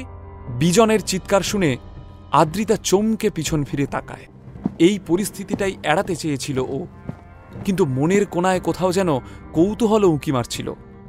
আদ্রিতা দেখতে চাইছিল হঠাৎ বদলে যাওয়া নীল ঠিক কিভাবে এই পরিস্থিতির মোকাবিলা করে। অন্যান্য বারের মতো ভয়ে কুঁকড়ে যাবে, নাকি সাহস করে বিজনের মুখোমুখি হবে? এই অত বড় বড় কথা যে বলে এলি, তুই কি জানিস ওই সেটটার দাম কত? অফিসের করিডোরে একটা বিশ্রী তামাশা হচ্ছে দেখে আদ্রিতা বিজনকে থামাতে যায়। বিজন প্লিজ। বিজন কিন্তু আদ্রিতার কথায় কোনো কর্ণপাত করে না। ওই সেটটার দাম 24 লাখ রে ভিখারি। তুই নিজেকে নিলামে তুললেও এর 1000 ভাগের 1 ভাগ পাবি না, জানিস কি সেটা? লজ্জায় অপমানে আদ্রিতা চোখ বন্ধ করে ফেলে। আদ্রিতার কষ্ট নীলের চোখে পড়তেই ও আদ্রিতাকে দেখিয়ে বলে, ওই যে মহিলাকে দেখছিস, ও আমার স্ত্রী, তাই ওকে দামি গিফট দিয়ে ইমপ্রেস করার তোর কোনো প্রয়োজন ছিল না। টাকাটা যদি গায়ে লাগে তাহলে সেটটা শোরুমে ফেরত দিয়ে দে, ওদের মানি ব্যাক পলিসি রয়েছে। ফালতু গলাবাজি করিস না, সবাই জানে হাঁকা কলসি বাজে বেশি। নীলের উত্তরে পিছনে দাঁড়িয়ে থাকা স্টাফেরা মুখ টিপে হাসতে শুরু করে। অফিস স্টাফদের সামনে নিজেকে উপহাসের পাত্র হতে দেখে দ্রুত লিফটে উঠে পড়ে বিজন। নীল কিন্তু বেশ শান্ত, মুখে বাঁকা হাসি নিয়ে পাশের লিফটে ওঠে। ঠিক তখনই লিফটের দরজাটা বন্ধ হয়ে যায়। আদ্রিতা অবাক চোখে নীলের যাওয়ার দিকে তাকিয়ে রয়েছে। এ কোন নীলকে দেখছে সে? এতদিন কি নীল তাহলে কোনো মুখোশ পরেছিল? এই নীল তো একেবারে অচেনা। এই বদলে যাওয়া নীল কি আদ্রিতার মনে কোনো ঝড় তুলতে পারবে? ঠান্ডা এসি কেবিনে দরদর করে ঘামছিল আদ্রিতা। বিজনের সাথে বন্ধুত্বটা নিছক সহজ কাজ ছিল না। সেন কর্পোরেশনের ইনভেস্টর হিসাবে বিজনকে আনাটাই আদ্রিতার উদ্দেশ্য ছিল। শুধুমাত্র ডুবতে বসা সেন কর্পোরেশনের লস নয়, আজকের ডেটে কোম্পানি চলছেই বিজনের ইনিশিয়াল ইনভেস্টমেন্টে।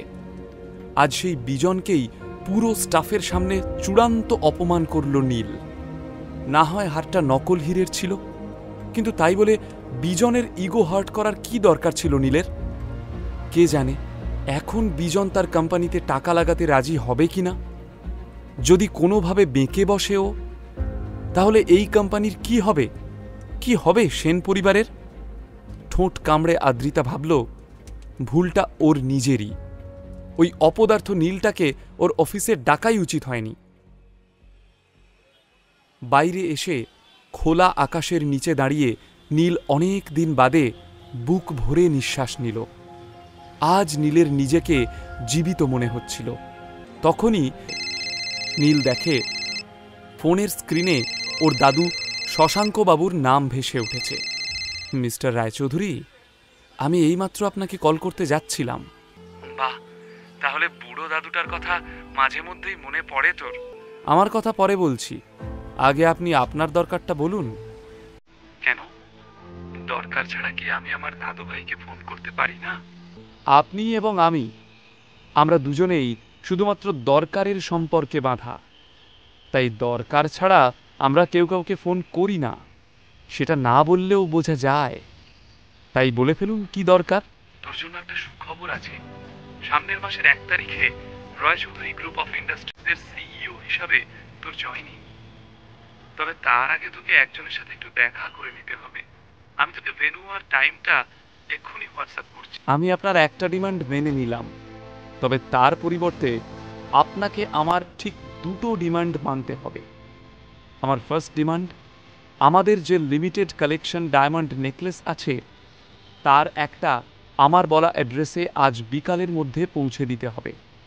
আর সেকেন্ড ডিমান্ডটা আমি আপনাকে হোয়াটসঅ্যাপ করে দিচ্ছি। নীল, এটা কিন্তু ডিমান্ড নয়, টর্চার হয়ে যাচ্ছে। কি অদ্ভুত ব্যাপার না? আপনার কাছে আপনার ডিমান্ডটা ঠিক, আর আমার ডিমান্ডটা টর্চার হয়ে গেল। আপনাকে কেন বারবার মনে করিয়ে দিতে হয় যে এখন আপনার আমাকে প্রয়োজন? এখনো কোম্পানির সিইও বসনি তুই, তার আগে কোটি টাকার গিফটের আবদার। মানুষ আবদার করে আপনজনের থেকে, এটা আবদার নয়, দাবি। আর এই দাবি না মেটালে আপনাকে অনেক দামি কিছু হারাতে হবে। এবার আপনি ভেবে দেখুন কি করবেন। শশাঙ্কবাবুর উত্তরের অপেক্ষা না করেই ফোনটা কেটে দেয় নীল। শশাঙ্কবাবু যে অন্যায়টা নীল আর তার বাবার উপর করেছেন তারপর নীলের পক্ষে ওনাকে বিশ্বাস করা সম্ভব নয়। তাই নীলের ডিমান্ডগুলো অন্যায় মনে হলেও মুখ বন্ধ করে মেনে নিচ্ছেন শশাঙ্কবাবু। নীলের ফোনে 3খানা মেসেজ আসে। প্রথম মেসেজটা ওর দাদুর, দ্বিতীয় এবং তৃতীয় মেসেজটা আদ্রিতার। আদ্রিতা নীলের অ্যাকাউন্টে 10,000 টাকা ট্রান্সফার করেছে। বিয়ের পর থেকে নীলের খরচ এতদিন আদ্রিতাই চালাচ্ছিল। আদ্রিতা মেসেজে লিখেছে, মল থেকে কিছু ভালো জামা কাপড় কিনে নিও, আজকের ইভেন্টে প্লিজ ভিখারির মতো এসো না। সন্ধেবেলায় সেন ফ্যামিলির একটা গেট টুগেদার রয়েছে। আত্মীয় স্বজন, প্রতিবেশী, বন্ধু বান্ধব সেখানে আমন্ত্রিত। বরাবরই আদ্রিতা এবং চিত্রাকে নীলের জন্য সবার বাঁকা কথার সম্মুখীন হতে হয়েছে। অপমান এড়াতেই নীলকে এই টাকাটা পাঠালো আদ্রিতা। না সোনা, তোমার এই 10,000 টাকার আমার আর কোনো প্রয়োজন নেই। শশাঙ্কবাবুকে ওর সেকেন্ড ডিমান্ডটা হোয়াটসঅ্যাপ করে দেয়। সাথে সাথেই শশাঙ্কবাবু রিপ্লাই করেন, ওকে।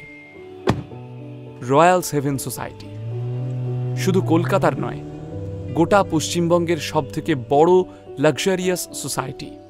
শশাঙ্কবাবুর কথা মতো নির্দিষ্ট স্থানে পৌঁছে যায় নীল।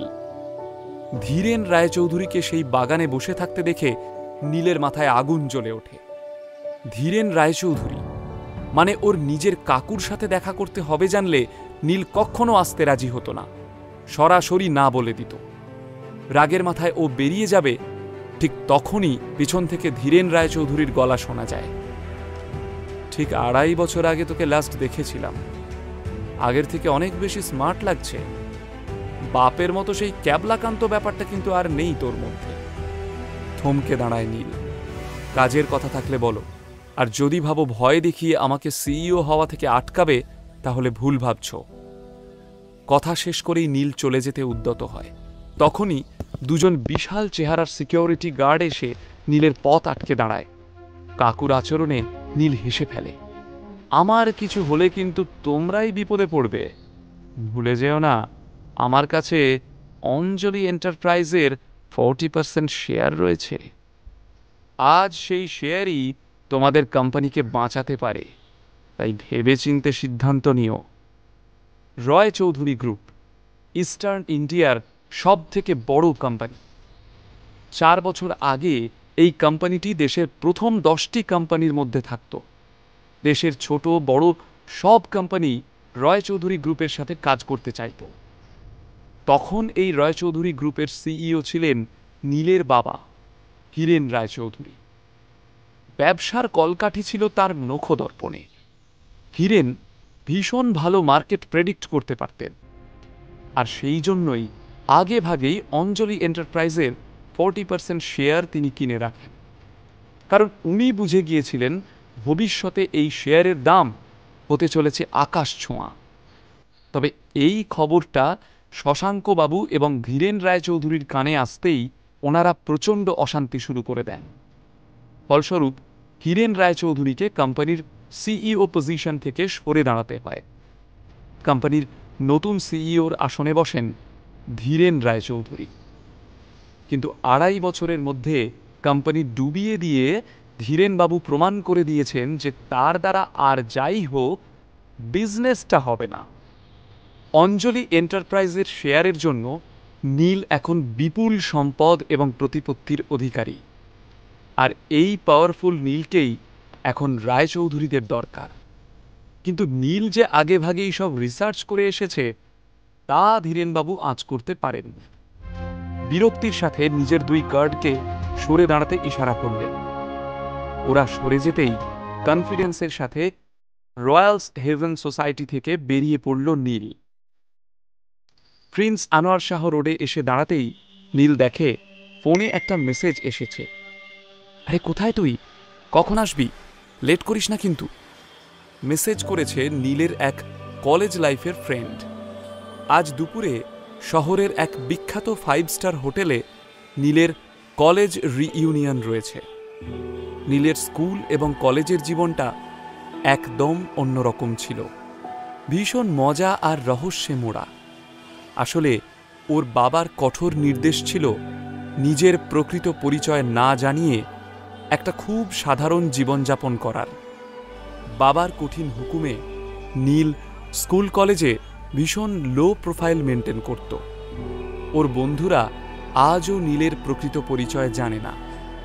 গ্র্যাজুয়েশনের পর এই প্রথমবার নীল ওর বন্ধুদের সাথে দেখা করবে। ভাবতে ভাবতে ওর ঠোঁটের কোণায় হাসি ফুটে ওঠে, চোখ চকচক করতে থাকে। আহা, কি সব দিন ছিল! সেখানে না ছিল ভবিষ্যতের চিন্তা, আর না অতীতের কোনো বোঝা। নীল এসব আকাশকুসুম ভাবছিল, কিন্তু হঠাৎই ওর একজনের কথা মনে পড়ে গেল। এ বাবা, যদি এখানে সোহিনীর সাথে দেখা হয়ে যায়! কে এই সোহিনী? নীলের সাথে ওর কি সম্পর্ক? তাহলে কি নীল আদ্রিতার জীবনে নতুন কোনো টুইস্ট আসতে চলেছে? নীলের কলেজের কেমিস্ট্রি টিচারের মেয়ে হচ্ছে সোহিনী। ক্লাসের সব ছেলেরা সোহিনীর জন্য পাগল ছিল। সেই দলে নাম লিখিয়েছিল নীলও। বলা যায় সোহিনী নীলের কলেজ জীবনের ক্রাশ। ওই বয়সের প্রেমগুলো কেমন জানি একটা সময়ের পর হারিয়ে যায়। কলেজের পর নীল 2-1 বার সোশ্যাল মিডিয়াতে সোহিনীকে খোঁজার চেষ্টা করেছিল, কিন্তু তাতেও কোনো লাভ হয়নি। অবশ্য আদ্রিতাকে দেখার পর থেকে ও সব পাঠ চুকিয়ে দিয়েছে নীল। এখন নীলের মন প্রাণ জুড়ে শুধুই আদ্রিতা। তবুও মনের ভেতরটা কেমন একটা করছিল, এতদিন পর আবারও সোহিনীর সাথে দেখা হতে পারে। সেন কর্পোরেশনের মিটিং রুম ছেড়ে বেরিয়ে হন্তদন্ত হয়ে আদ্রিতা ক্যাফেটেরিয়ার দিকে যাচ্ছিল। কোম্পানির লাভের অংশটা কিছুতেই বাড়াতে পারছে না আদ্রিতা। সেসব নিয়ে এমনিই মাথাটা খিটখিটে হয়েছিল ওর। তার উপর আদ্রিতা দেখে ওর অফিস স্টাফরা ওয়ার্কিং আওয়ার্সে ক্যাফেটেরিয়ায় বসে হাহা হিহি করছে। আসলে আদ্রিতার কিছু অফিস স্টাফ নীলকে নিয়ে আলোচনা করছিল। আস্তে আস্তে এবার আমার পেট ফেটে যাবে রে।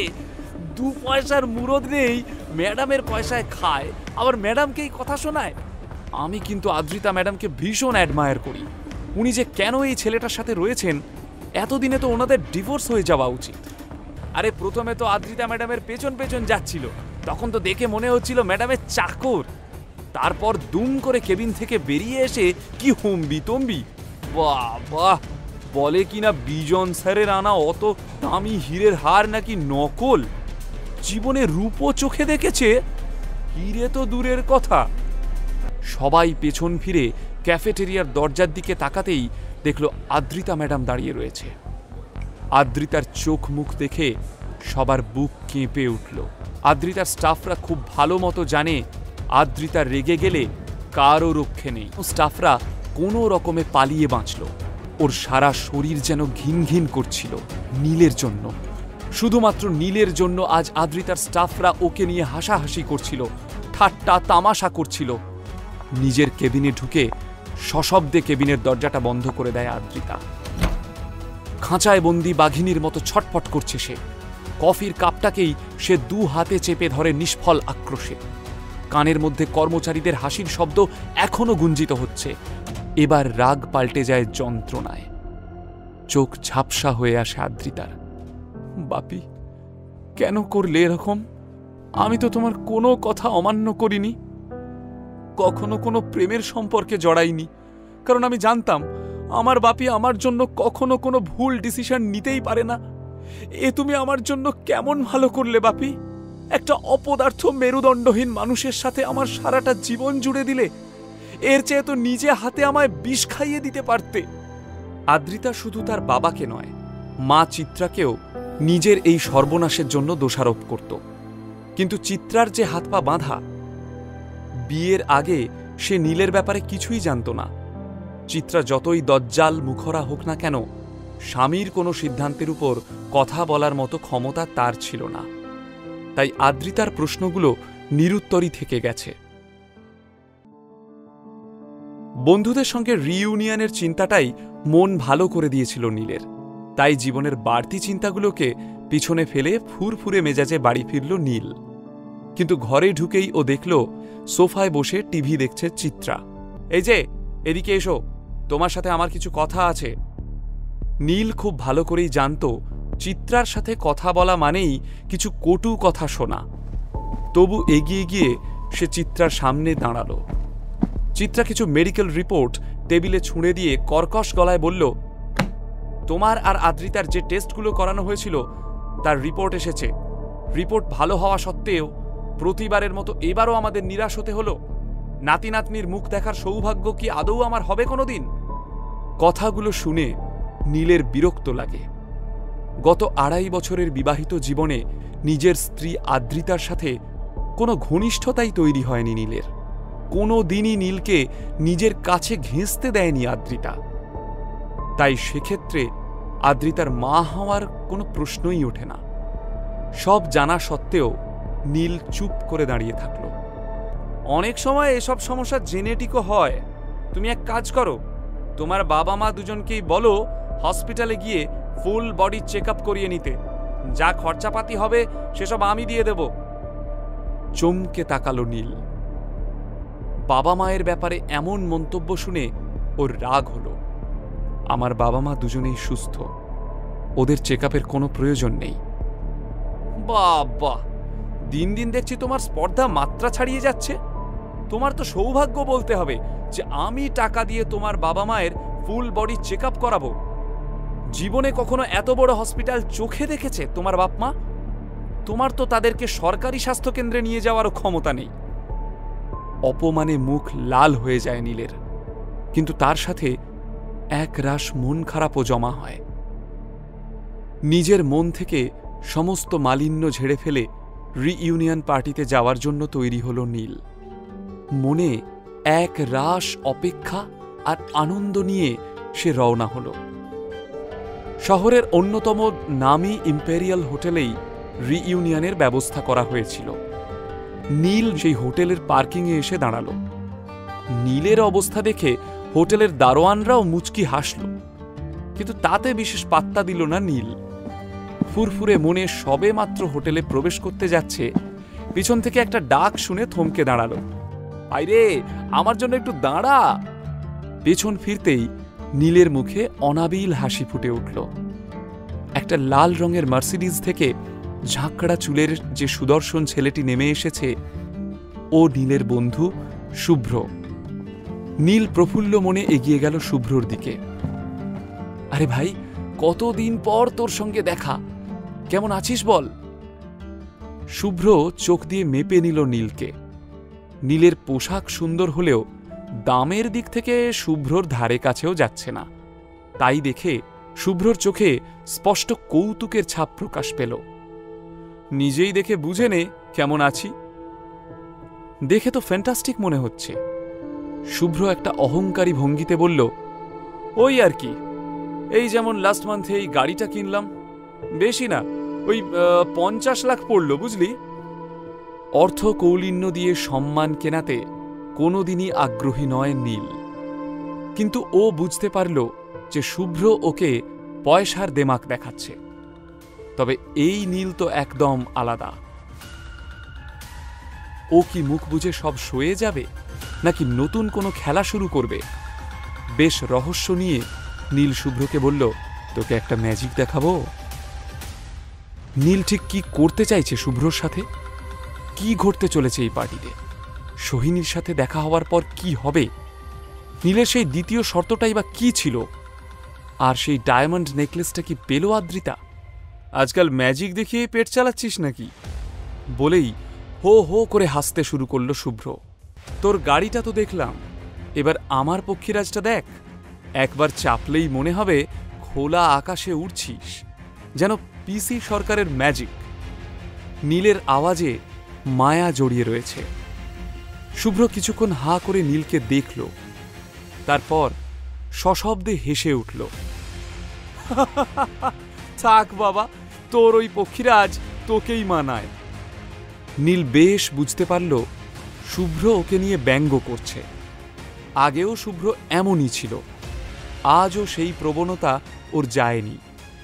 নিজের মনের ভাব প্রকাশ না করে শুভ্রর সাথে রিইউনিয়ন পার্টি হলে ঢুকে পড়ল নীল। শুভ্রর পোশাকের চাকচিক্য, ওর বড়লোকি চালে প্রায় সব বন্ধুরাই ওকে নিয়ে মাতামাতি শুরু করল। বাইরের দেখনদারি নেই বলে নীলকে যেন চিনতে পেরেও না চেনার ভান করল সবাই। আঘাত পেল নীল। অনেক প্রত্যাশা নিয়ে সে এসেছিল এখানে, তার ফেলে আসা শৈশব খুঁজে পাবে বলে। কিন্তু সময়ের সাথে সাথে মানুষ কত পাল্টে যায়। স্কুল কলেজে এক বেঞ্চে বসা বন্ধুরা জীবনে প্রতিষ্ঠিত হওয়ার পর আর যেন চিনতেও পারছে না নীলকে। আহত নীলের মনে হল, আসলে এই দুনিয়ায় সবাই টাকার বশ। নীল পার্টি হলের কোণে একটা চেয়ারে গিয়ে বসে। ঠিক তখনই ওর মোবাইলে একটা মেসেজ আসে।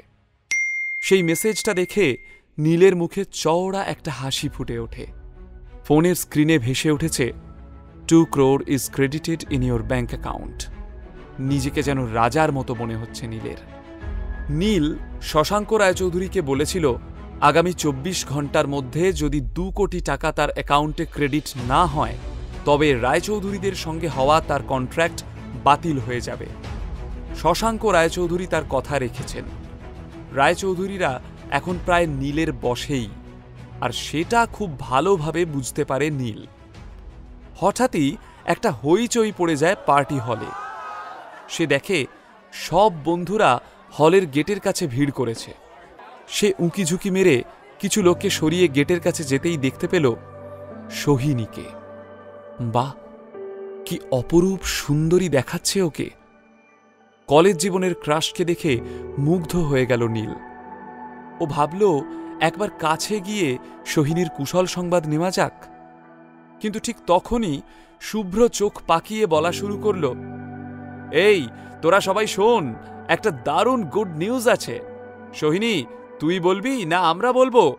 সোহিনী কিছু বলার আগেই শুভ্র বলল, আমাদের সোহিনী কোন কোম্পানিতে মডেলিংয়ের কন্ট্রাক্ট পেয়েছে জানিস? The great Roy Chowdhury industries. এই শুনে সবাই হাততালি দিয়ে উঠল, অভিনন্দন জানালো সোহিনীকে। নীল কিন্তু মনে মনে মজা পাচ্ছিল। যে কোম্পানির সঙ্গে চুক্তিবদ্ধ হওয়ার আনন্দে সোহিনী এত উচ্ছ্বসিত, শুভ্র সহ বাকিরাও ওকে তেল দিতে ব্যস্ত সেই কোম্পানিরই ভাবি সিইও শ্রীমান নীল রায়চৌধুরী। অথচ কেউ সে কথা জানে না। এখনই একটা অটোগ্রাফ দিয়ে রাখ সোহিনী, পরে তো আর নাগাল পাওয়া যাবে না। এই শুনে সবাই একচোট হেসে নিল। রায়চৌধুরীদের প্রডিউস করার প্রায় সবকটা সিনেমাই কিন্তু সুপার ডুপার হিট। ওইসব মুভিতে একবার চান্স পাওয়ার পর কোনো অভিনেতাদেরই আর ফিরে তাকাতে হয়নি। তাদের ক্যারিয়ার সেট হয়ে গেছে। আমি শিওর তোর ক্ষেত্রেও তাই হবে। সোহিনী একটু অহংকারী হাসি হেসে এমন ভাব করল যেন এসব প্রশংসায় ওর কিচ্ছু আসে যায় না। ধীরে ধীরে একটা চেয়ারে এসে বসল সোহিনী। তার ঠিক উল্টো দিকের চেয়ারে গিয়ে বসল নীল। কিন্তু নীল বসার পর সোহিনী এমন ভান করল যেন ও নীলকে দেখতেই পাচ্ছে না। নীল যেন অদৃশ্য মানুষ। খারাপ লাগলেও হাসি মুখে সোহিনীর দিকে হাত বাড়িয়ে দিল নীল, অভিনন্দন জানাবে বলে। কিন্তু সোহিনীর বোধহয় অস্বস্তি হচ্ছিল, তাই উসখুস করে সোহিনী নিজেই নীলকে বলল, সরি নীল, আমার পাশের সিটটা আমার বেস্ট ফ্রেন্ডের জন্য বুকড রয়েছে, তুই এই সিটটা ছেড়ে দিবি প্লিজ। নীল বুঝতে পারল সোহিনীও ওকে এড়িয়ে যেতে চাইছে। মনে যন্ত্রণা নিয়ে ফিরে যাচ্ছিল নীল। কিন্তু কিছুটা যেতেই ও থমকে দাঁড়াল।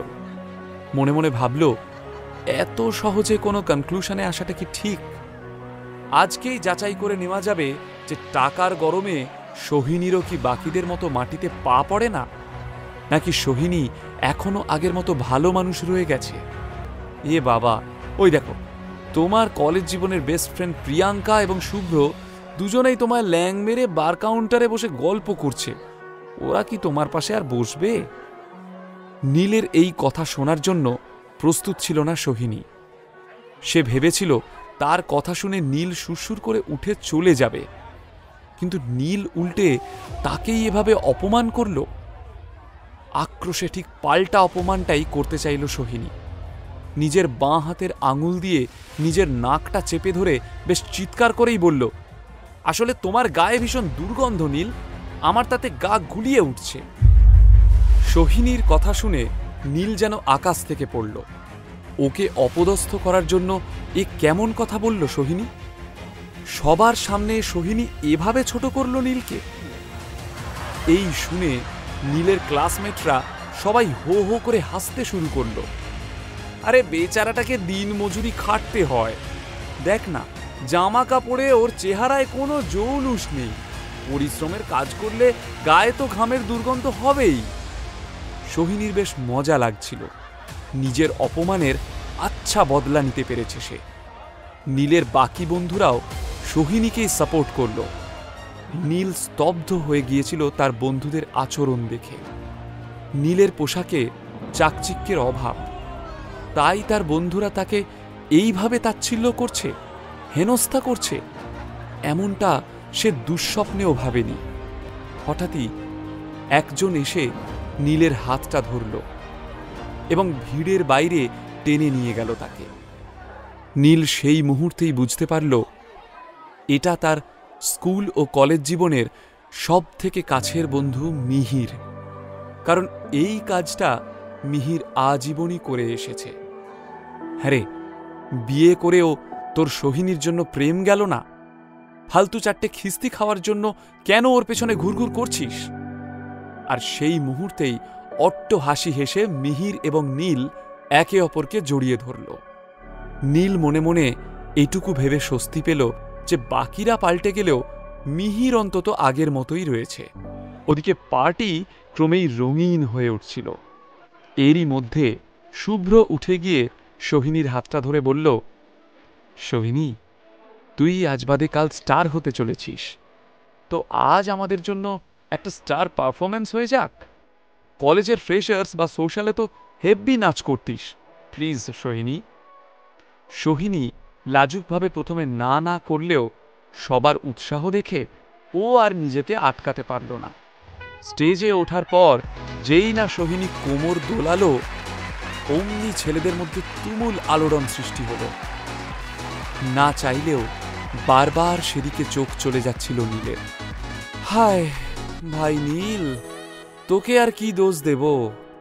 এমন একটা সুন্দরী গার্লফ্রেন্ড যদি আমার থাকতো, জীবনটা সার্থক হয়ে যেত রে বেটা। শেষে কিনা তুইও। তারপর মিহির আর নীল দুজনেই হো হো করে হেসে উঠল। নীল আরো কিছু বলতে যাচ্ছিল, কিন্তু তার আগেই ওর পকেটের ফোনটা বেজে উঠল। ফোনটা বের করেই চমকে উঠল নীল।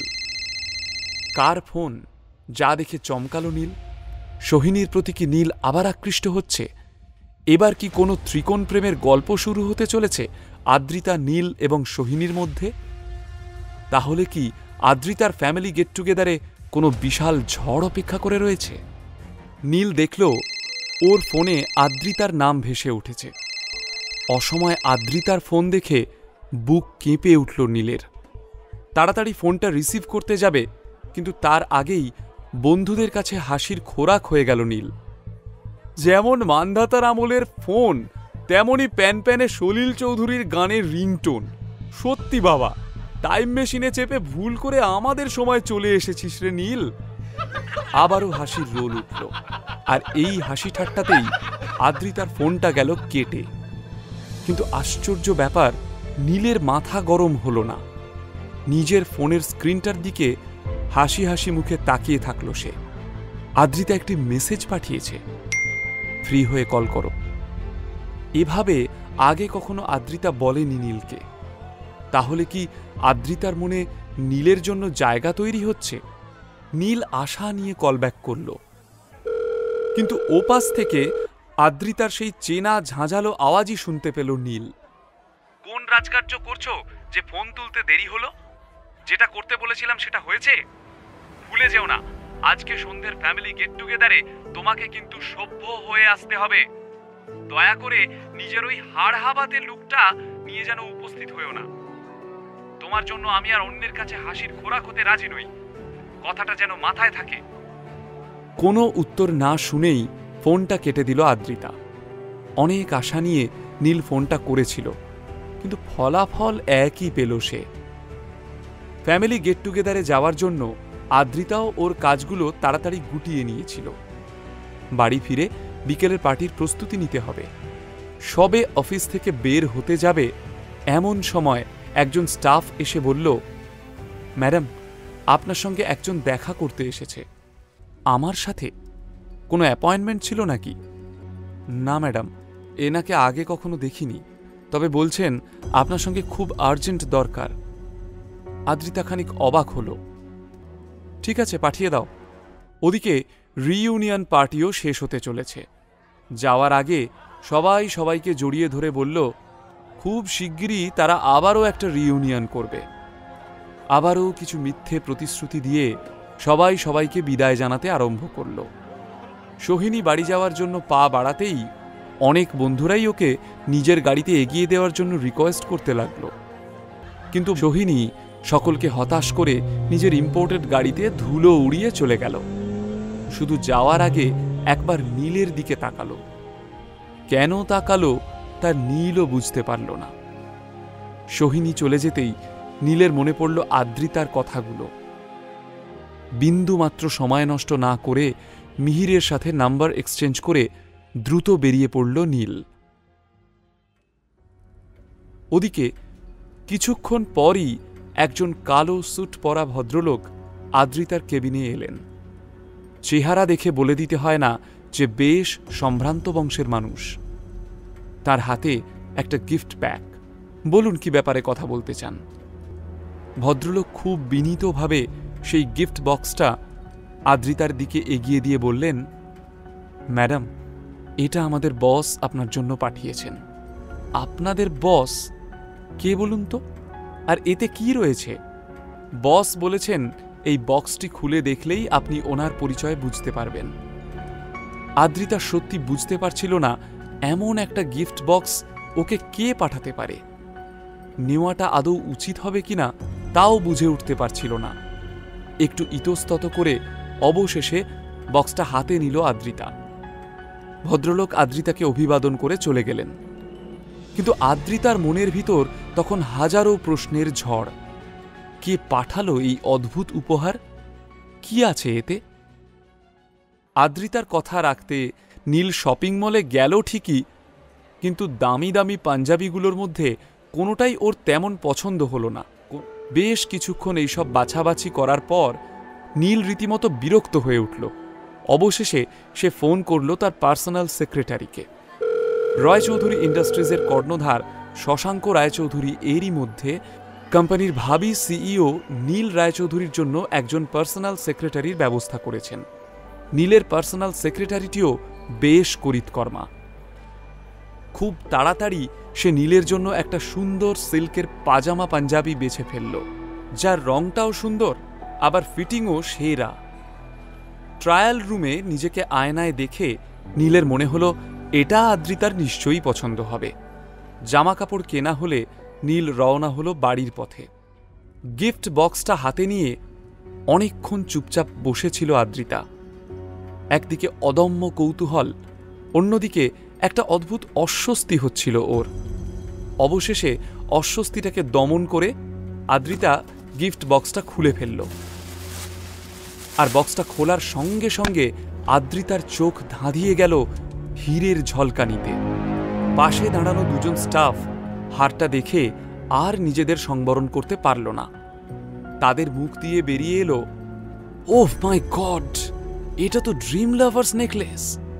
ভারতবর্ষে মাত্র 10 জন মানুষের কাছে এই নেকলেস রয়েছে। সেই লিস্টে ম্যাডামের নামটাও জুড়ে গেল। ম্যাডামের বয়ফ্রেন্ড কি দারুণ একটা উপহার দিয়েছেন। আদ্রিতা স্টাফ দুজনের দিকে এমনভাবে তাকালো যেন চোখ দিয়েই ভস্ম করে দেবে। তারা তড়িঘড়ি সেখান থেকে দৌড়ে পালালো। কিন্তু আদ্রিতার তখনও বিস্ময়ের ঘোর কাটেনি। তার ছোটবেলা থেকেই স্বপ্ন একদিন সে এমন একটা নেকলেস কিনবে। আজ সেই স্বপ্ন পূরণ হলো, কিন্তু তবুও আদ্রিতা স্বস্তি পাচ্ছে না। খুব ভালো করেই বুঝতে পারল যে এই নেকলেসটির প্রতিটি হীরেই আসল এবং ভীষণ রেয়ার, আর তাই কোনো সাধারণ মানুষের পক্ষে এটা কেনা সম্ভব নয়। তার মানে কি বিজনই তাকে এই নেকলেসটা উপহার দিল? নীলের সাথে সকালের বাকবিতণ্ডায় বিজনের খুবই ইগো হার্ট হয়েছে, আর সেই কারণেই বিজন নিজের সর্বস্ব সঞ্চিত অর্থ খরচ করে এই ড্রিম লাভার নেকলেস কিনেছে তার জন্য। আদ্রিতার গাড়িটা হাইওয়ে ধরে দ্রুত ছুটেছে বাড়ির পথে। গাড়িতে বসে আদ্রিতা শুধুমাত্র বিজনের কথাই ভাবতে থাকল। বিজন তার সর্বস্ব বাজি রেখেছে আদ্রিতার ভালো লাগার ড্রিম লাভার নেকলেস কেনার জন্য। বিজনের জন্য তার মনে একটা হালকা ভালো লাগার অনুভূতি ছড়িয়ে পড়ল। ডায়মন্ড নেকলেসে হাত বুলিয়ে আদ্রিতা ভাবল, আজকের বিকেলের গেট টুগেদারে সে এই হারটাই পরবে। এই হারটা পরেই সবার নজর কাড়বেও।